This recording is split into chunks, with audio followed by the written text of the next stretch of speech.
The bank stealing trillions, not getting in trouble. I mean, you have the government all self-righteously. We're going to get to the bottom of this caper. We're going to find out who the evil, oh my, and people in the news going, it's scary. Did you see it? Oh no. I mean, it's like satire. It's so ridiculous. I mean, this is land of the free, home of the brave. The people they talk to on the news, their knees are knocking. The newscasters look all freaked out. Something horrible's happened. They're talking bad about our dear leader. So it's national news that you will be arrested. You will be felony charged if you dare to put up a poster depicting Obama in a bad light. But the president can go on the Washington Post and say, put them up on stop signs, worship me, and that's A-OK. And the ACLU says that's A-OK. That's how sick this system has gotten. I mentioned that headline story about government permission will be required to travel. Do people realize what this is? They've said that if you are on the no-fly list, no judge, no jury, no charges, no facing your accuser, that you will now not be able to own a gun or buy a gun. They say you're not going to be able to have a job. If you have bad credit, you're not going to be able to fly. This is the new debtor's prison. This is the new gulag. This is the new way that the establishment wants to put people into these reservations. That's the same thing the Soviets did, the Nazis did, Mao did this. It's a system. They shut your economic system off first.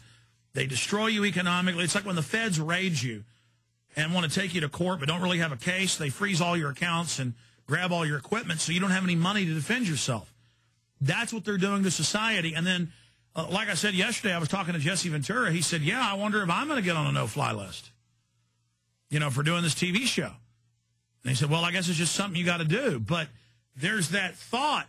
But see, if you then give in through fear and don't stand up because you may be blacklisted. I mean, think McCarthy would keep you from getting a job. And the left always talks about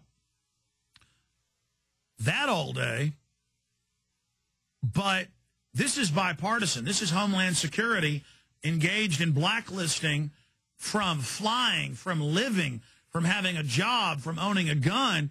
This is the total end of habeas corpus, end of due process, end of everything. I mean, it's so big, and even groups that who are analyzing it, I respectfully think don't get 1/10 of how bad it is. This Campaign for Liberty article is a good one. But we've got it up on Infowars.com. But government permission will be required to travel starting this year. Americans will have to get government approval to travel by air, as Privacy Journal revealed last fall. Henceforth, permission will now be needed to travel in the United States. That's from the government, in quotes. Getting a reservation and checking in for air travel will soon require Transportation Security Administration authorization. See, they're now extrajudicial judge, jury, and executioner. And Homeland Security admits they're training people to accept all of this on the airlines and in those high security situations. And then now it's on trains and buses and at checkpoints. And, oh, the Army's here at the checkpoint. The Marines are here at the checkpoint. It's just our transformation into a total gulag is really happening. That permission is by no means assured. For example, if your name matches a no-fly list, even mistakenly, see, they even advertise that, oh, it's a mistake that you still can't fly, even setting the precedent there. It isn't a mistake. They politically are punishing people. They admit that. That's come out in federal court.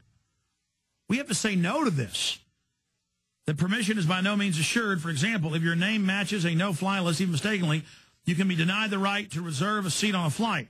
If your name is on a selectee list, you and your possessions will be searched more thoroughly before you can board. So, see, they also put you on a harassment list.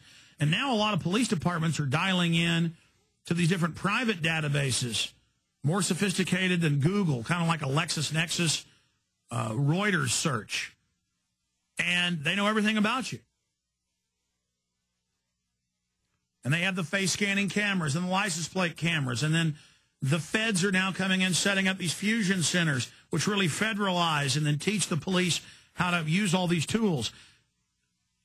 Again, the government's massing all this technological spy and military system up. They're building all this up while trying to then disarm us. Protecting air safety is essential, but professional screening in airports already provides for it. See, it's kind of weak. Giving the TSA as an official agency the additional authority to decide who gets to go where reaches beyond safety into overextended governmental power. Well, yeah, it totally ends freedom.